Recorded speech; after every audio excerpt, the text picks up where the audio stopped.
Ton chat a un comportement qui te questionne ou te dérange? Certains changements chez ton chat t'inquiètent et tu veux l'accompagner au mieux au fil de sa vie?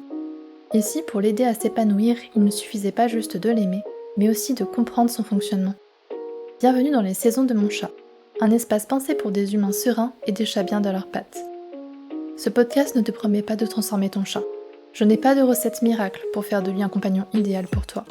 Mais je peux t'aider à devenir ce compagnon idéal pour lui. Ici, je t'invite à ralentir et à observer pour entrer dans son univers, son rythme, ses besoins, ses émotions et ses limites. Que tu sois en pleine adoption, au cœur d'une crise ou face au vieillissement de ton chat, tu trouveras ici des repères et des ressources pour vivre au mieux chaque étape, chaque saison de sa vie. Je m'appelle Morgane, comportementaliste spécialiste du chat et cat-sitter, mais surtout médiatrice de liens entre l'humain et le chat. J'accompagne celles et ceux qui veulent retrouver ou créer une relation durable et épanouie avec leur chat, en respectant les besoins de chacun. Tous les 8, 18 et 28 du mois, je te partage dans ce podcast des clés de compréhension, des témoignages et des pistes concrètes pour des humains sereins et des chats bien de leurs pattes. Bienvenue dans ce premier épisode de la saison de l'hiver consacré au deuil animalier. Ce sujet est loin d'être évident, mais pourtant il est nécessaire. Car encore aujourd'hui, le deuil animalier reste très peu reconnu.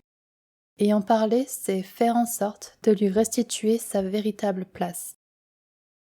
Dans notre société, il n'existe pas de jour de congé, ni de cadre plus officiel pour prendre le temps de se recueillir et de célébrer ce temps qu'il a vécu à nos côtés. Petit à petit, des espaces se créent pour celles et ceux qui traversent cette perte, mais je trouve que l'on reste encore trop pudique dans ce qui pourrait être mis en place. Alors, bien souvent, on a tendance à vivre ce deuil seul, dans un silence qui n'aide pas vraiment à avancer. L'animal reste malheureusement très marqué par cette vision utilitaire et cette fameuse désignation d'objets, d'accessoires, et non comme des êtres doués de sensibilité avec lesquels on tisse un lien fort, parfois même plus fort qu'avec un autre être humain. On le ressent dans de nombreuses situations du quotidien, comme par exemple lorsqu'un animal qui se retrouve blessé est considéré comme un simple incident, et des sanctions qui ne sont pas à la hauteur du préjudice perçu. Les lois évoluent lentement, même si les mentalités changent, car en effet ce n'est qu'avec la loi du 6 janvier 1999 qu'on réussit enfin à distinguer l'animal des objets et choses inanimées, mais celui-ci reste encore attaché à l'idée de bien meuble, et ce n'est qu'avec la loi du 16 février 2015 que l'animal est enfin considéré dans le Code civil comme un être vivant doué de sensibilité. À cela s'ajoute quelque chose de culturel. On ne va pas se mentir, le deuil dans notre pays met mal à l'aise. Montrer sa vulnérabilité va à l'encontre de ce que l'on attend de nous, car nous avons appris à contenir, à lisser, à minimiser, si bien que nous ressentons de la honte de voir nos émotions déborder. Cette injonction à rester fort ne laisse que très peu de place à un deuil complexe où se mélangent tristesse, colère, manque, culpabilité, vide, et parfois même tout cela en même temps.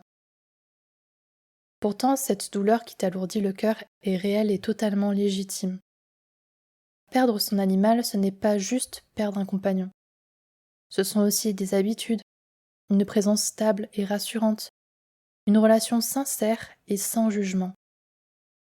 Beaucoup se permettent des phrases maladroites, voire blessantes, sous prétexte que la vie de nos animaux de compagnie restera en théorie plus courte que la nôtre.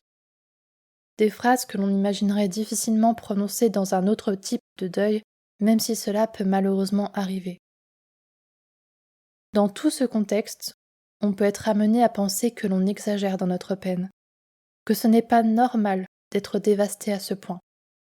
La réalité est que si, tu as le droit d'être autant touché par la perte de ton compagnon. Tu as partagé beaucoup de choses avec lui. Et les personnes qui n'ont pas eu la chance d'aimer un animal ne peuvent souvent que difficilement comprendre et voir ce lien si fort qui vous unit. Un lien authentique, sans jugement, ni arrière-pensée, que rares sont les humains en capacité d'offrir. Un lien réel qui a existé et qui subsiste toujours avec toi. Alors, Si tu traverses ça aujourd'hui, sache que tu as le droit d'être bouleversé, de ressentir de la colère, de la culpabilité, d'être en manque d'un être non humain qui compte pour toi. Ce deuil n'est en aucun cas et ne sera jamais un sous-deuil, et ta peine est le juste reflet de la profondeur de votre lien. Tu es simplement humain et tu as aimé. Merci de m'avoir écouté jusqu'au bout. Si cet épisode t'a parlé ou si tu penses qu'il pourrait aider une personne dans le besoin, n'hésite pas à mettre un like et un commentaire. Je te souhaite une semaine la plus douce possible et on se retrouve le 18 pour se poser la question de s'il existe un schéma universel du deuil. À très bientôt.